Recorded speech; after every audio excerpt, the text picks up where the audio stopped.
Welcome to On Spot, where we keep you up to date with the latest in news, starting with the headlines. Clashes between Muslims and security forces at St. George Church in Bani Suef City. Kidnapped Syrian bishops' whereabouts remain unclear. The U.S. economy was growing at an annual rate of 2.5% in the first 3 months of the year. Bassem Youssef is among the Time magazine's 100 Gala for 2030.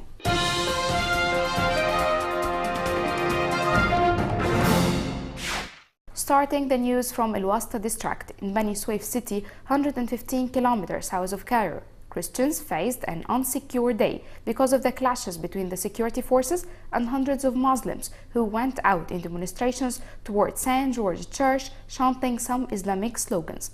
St. George Church in Wasta district and several Coptic homes were attacked once again by protesting Islamists who threw stones at the church and attempted to blockade it.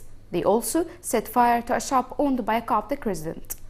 The Wasta district experienced a state of chaos yesterday, and militants distributed leaflets inciting violence against Copts and installed screens on the streets displaying video recordings of sheikhs, further provoking the violence. Security forces used tear gas bombs to disperse the demonstrators away from the church after they had threw stones over the policemen. In the previous day, some Christian families were forced to leave their homes and resort to homes of their relatives in other cities after Islamists threatened of targeting Copts on Friday against the backdrop of the disappearance of a Muslim girl since last February. Muslims militants accused the church of hiding the girl and facilitating her travel to Turkey with a young Christian man. The girl's father met with the Minister of Interior and threatened to set fire to the town and Copts if his daughter was not brought back within 60 hours.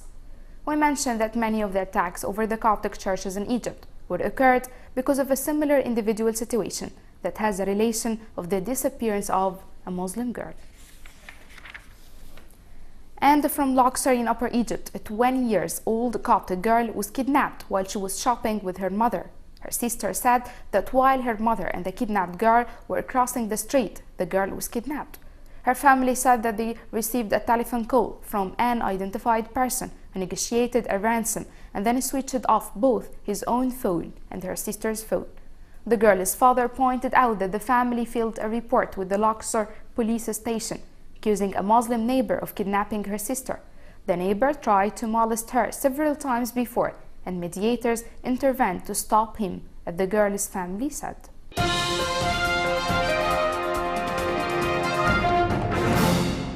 In his first interview since the attack against St. Mark's Cathedral on 7 April during the funeral for Khusus victims, Coptic Patriarch His Holiness Pope Tawadros II held an interview with the Reuters. His Holiness said that Egypt's Christians feel sidelined, ignored and neglected by Muslim Brotherhood-led authorities who prefer assurances but have taken little or no action to protect them from violence.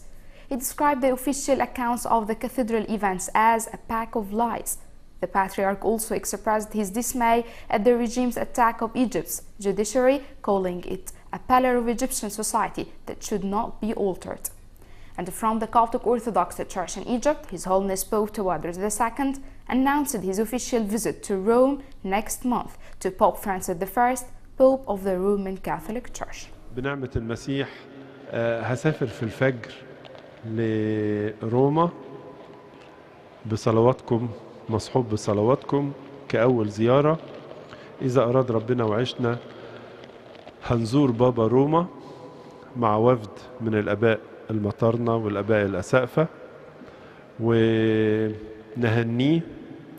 وزي ما حضراتكم تعرفوا أن الزيارة الأولى كانت من 40 سنة قام بيها المتنيح البابا الأنبا شنودة يوم 10 مايو سنة 73، وتقابل فيها مع قداسة البابا بولس السادس.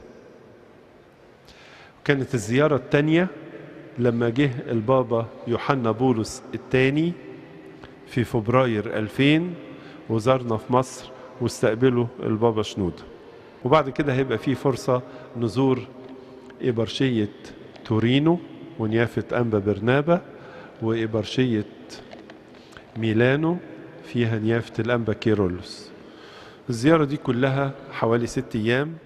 To the situation in Syria as confusion surrounds the whereabouts of two Orthodox bishops kidnapped in Syria on Monday, but who were said to have been freed on Tuesday. There were reports that the two men, Yohanna Ibrahim and Boulis Yazigi, were back in the city of Aleppo, but other sources with links to the bishops have told the BBC that it is not so and their families are still worried about their whereabouts. They had been returning from the Turkish border when they were seized. It was not immediately clear who had kidnapped them.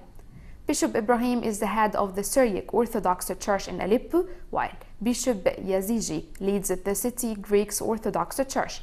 They are the most senior Christian clerics caught up directly in the war. On the other side, from the West, the U.S. Defense Secretary Chuck Hagel had said American intelligence believes to some degree of varying confidence that Syria has used chemical weapons. During a visit to the United Arab Emirates, he said it was suspected that sarin gas had been used against rebels.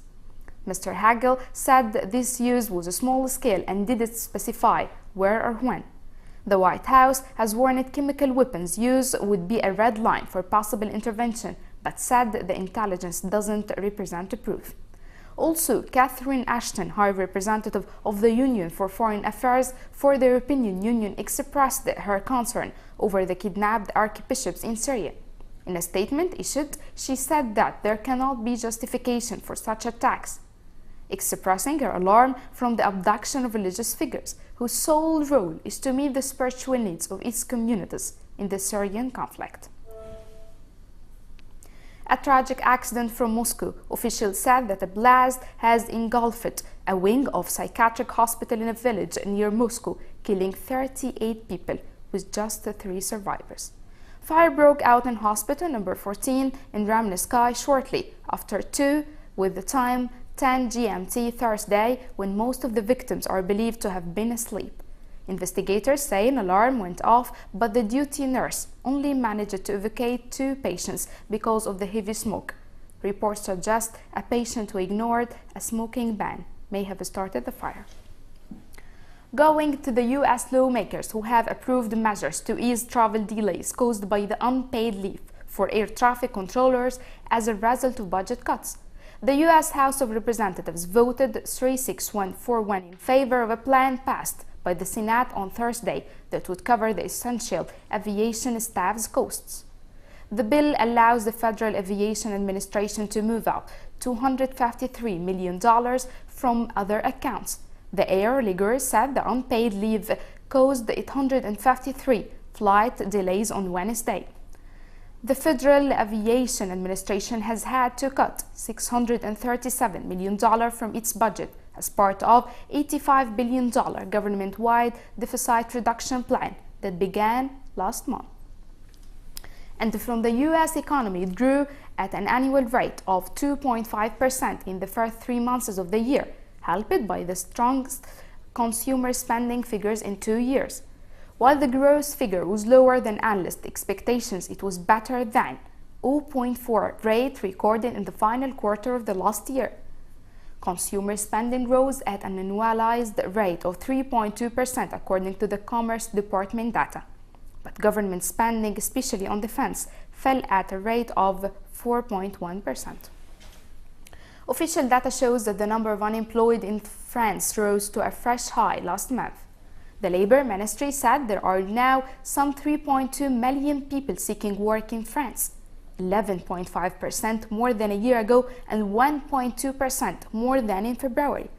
The number of job seekers is the highest since records began in January 1996. The ministry doesn't express the job seeker figure as a percentage of the workforce, as done by the International Labour Organization.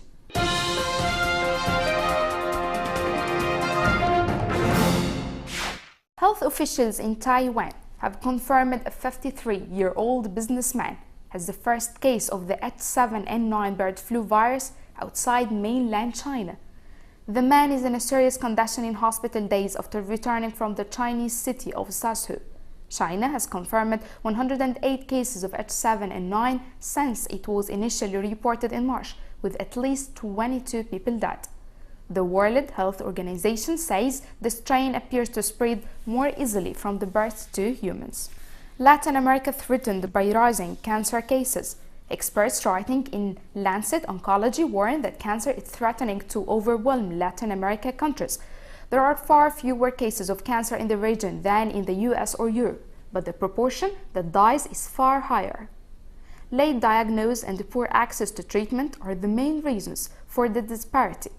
They said as life expectancy increased, cancer would become more common and many countries would not cope. A study suggests that drinking 1 or more cans of sugary soft drinks a day is linked to an increased risk of diabetes in later life.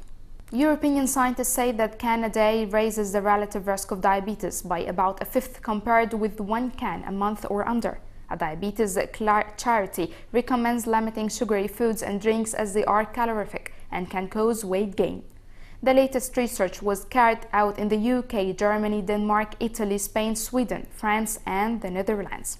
Some 350,000 individuals were questioned about their diet as part of a large European study looking at links between diet and cancer. Finally, with the Egyptian satirist Bassem Youssef, who has been included in Times Magazine's 100 Most Influential People in the World for 2013. Every year, the prominent U.S. news magazine draws its list of what it sees as the 100 most influential people in the world from among political leaders, artists, and pioneers.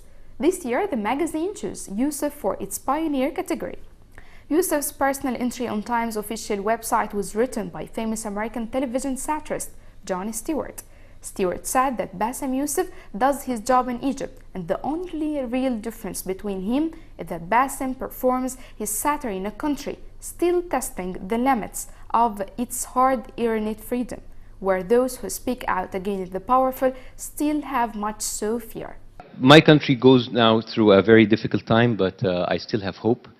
We might be not in the best position to be very sarcastic, but I know that we piss some people off, which means that our sarcasm is cutting deep into their flesh, into their fake rhetoric.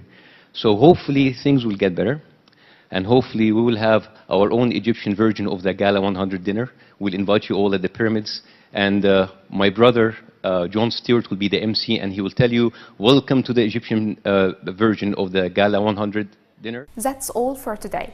We wish you a very blessed Holy Week, hoping that you go deeper with our Lord Jesus Christ in the holiest week of the year.